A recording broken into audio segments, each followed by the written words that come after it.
You think you're just being humble. But what if you're actually disappearing? Most people aren't held back by lack of talent or opportunity. They're held back by a quiet, dangerous belief. I'm not enough. And they don't even know they believe it. They stay in jobs that drain them, relationships that diminish them, and routines that numb them. And when something better comes along, they hesitate, not because it's wrong, but because they feel unworthy of it. That's not modesty. That's self-erasure. The Stoics never told you to lower your worth. They told you to know it, and to live according to it. Marcus Aurelius ruled an empire and still wrote in his journal, "Stop letting your mind be dragged around." He knew that self-doubt was the real enemy. So today, let this be your mirror. In this video, we'll uncover 13 subtle signs that you're undervaluing yourself, signs most people overlook because they've normalized them.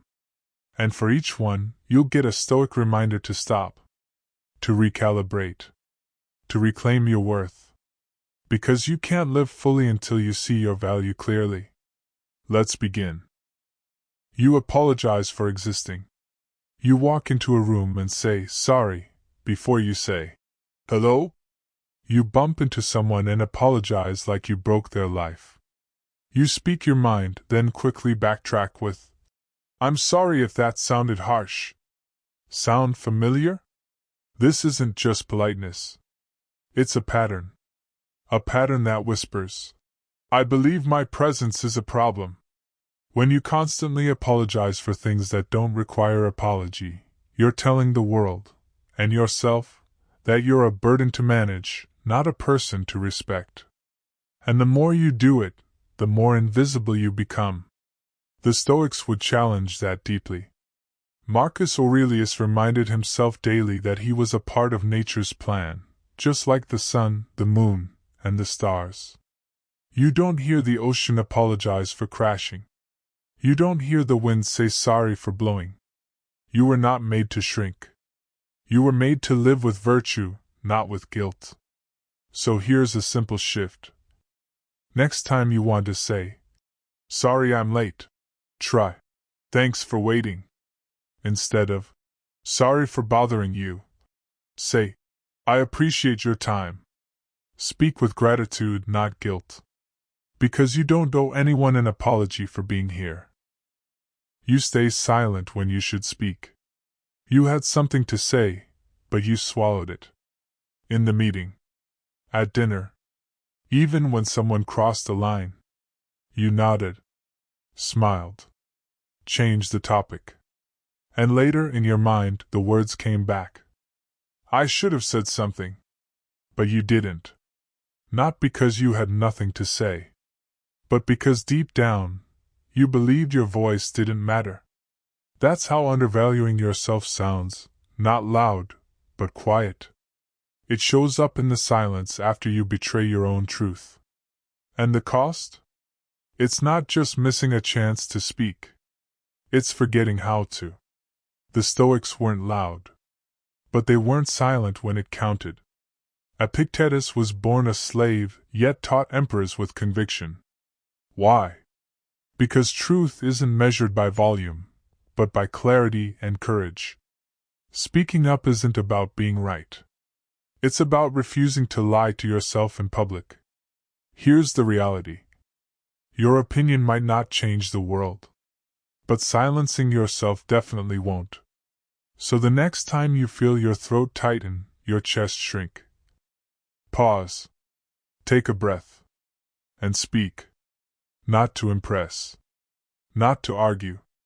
But to honor the voice inside you that's tired of being ignored. You don't have to shout. You just have to stop disappearing.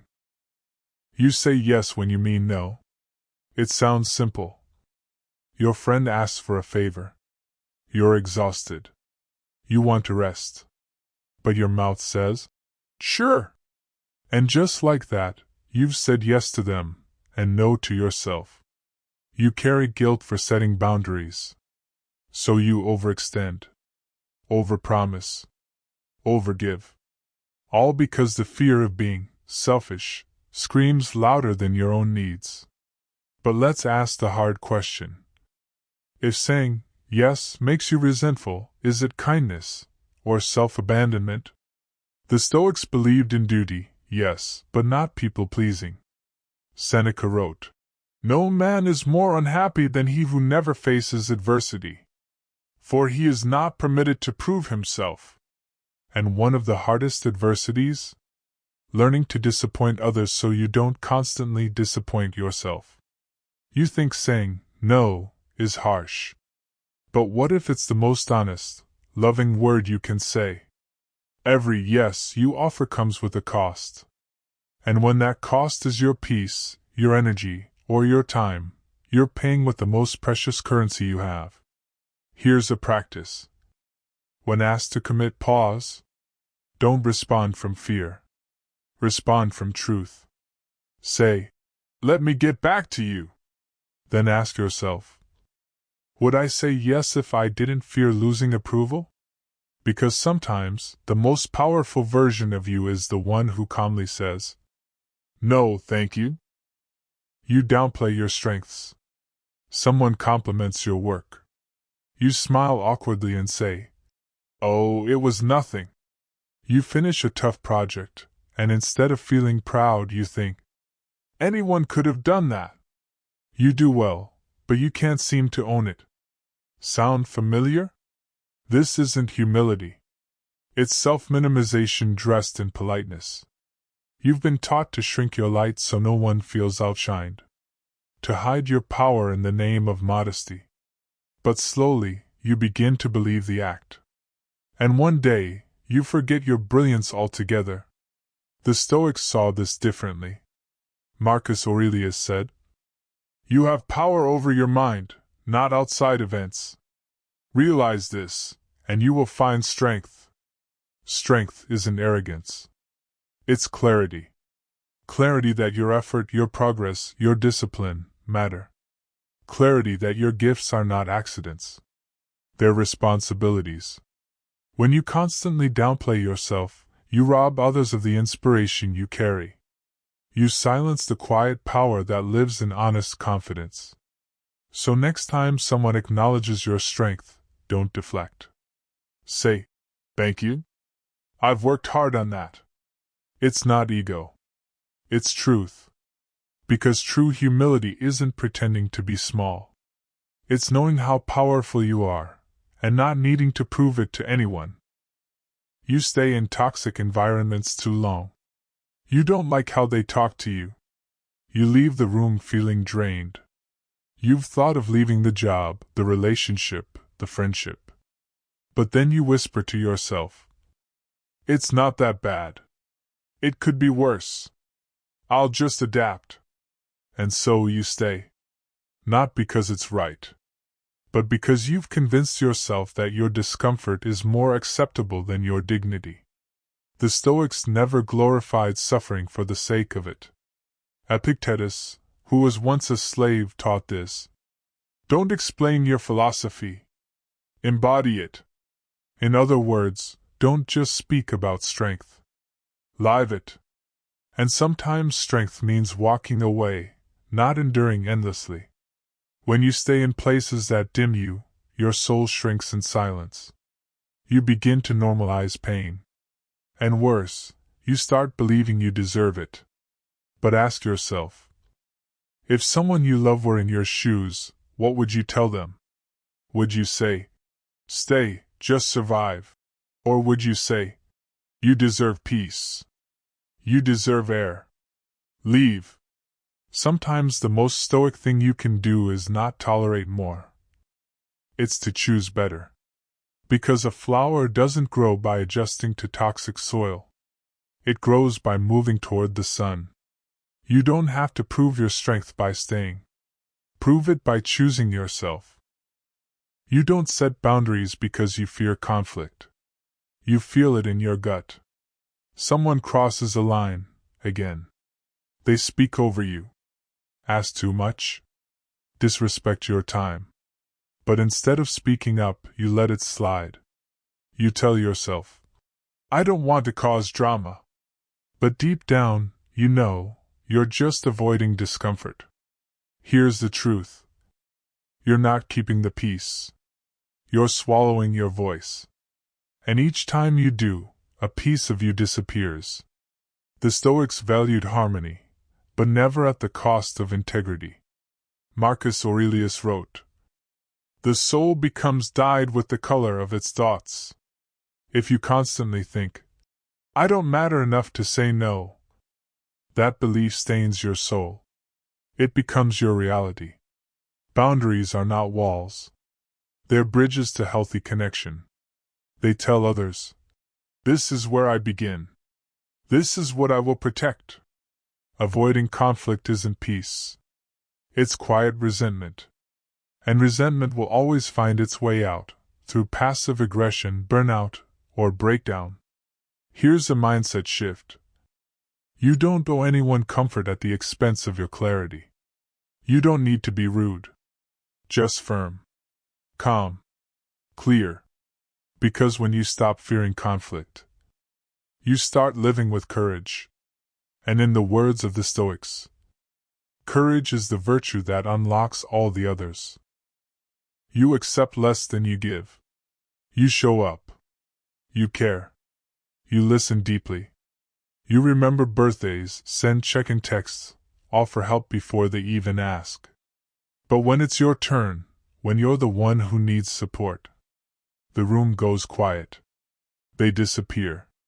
Or worse, they give you the bare minimum. And yet, you stay. You make excuses for them. They're just busy. I don't want to be a burden. This is just how people are. But the truth? You've taught yourself to expect less than you deserve. The Stoics believed in selflessness, but not self-neglect.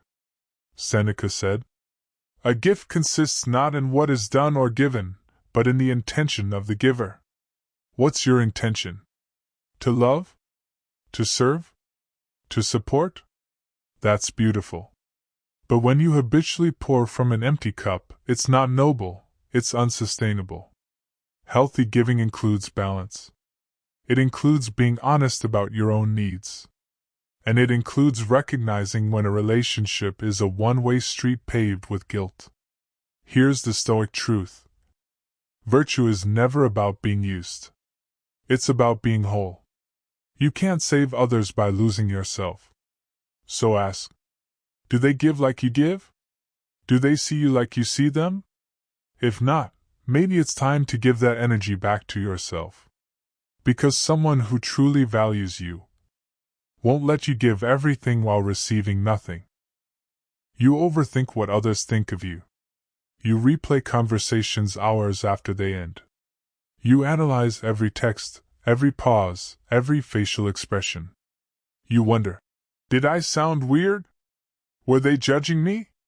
You twist yourself into someone smaller, quieter, more likable, just in case. You think it's awareness. But what it really is self-surveillance. You've built a mental prison and made other people the guards. And here's the irony. Most people aren't thinking about you at all. They're too busy wondering what you think of them. The Stoics were blunt about this. Marcus Aurelius wrote, "It never ceases to amaze me. We all love ourselves more than other people, but care more about their opinion than our own. When you give away your peace to please imaginary critics, you betray your values. You stop living and start performing. But confidence doesn't come from controlling how others see you.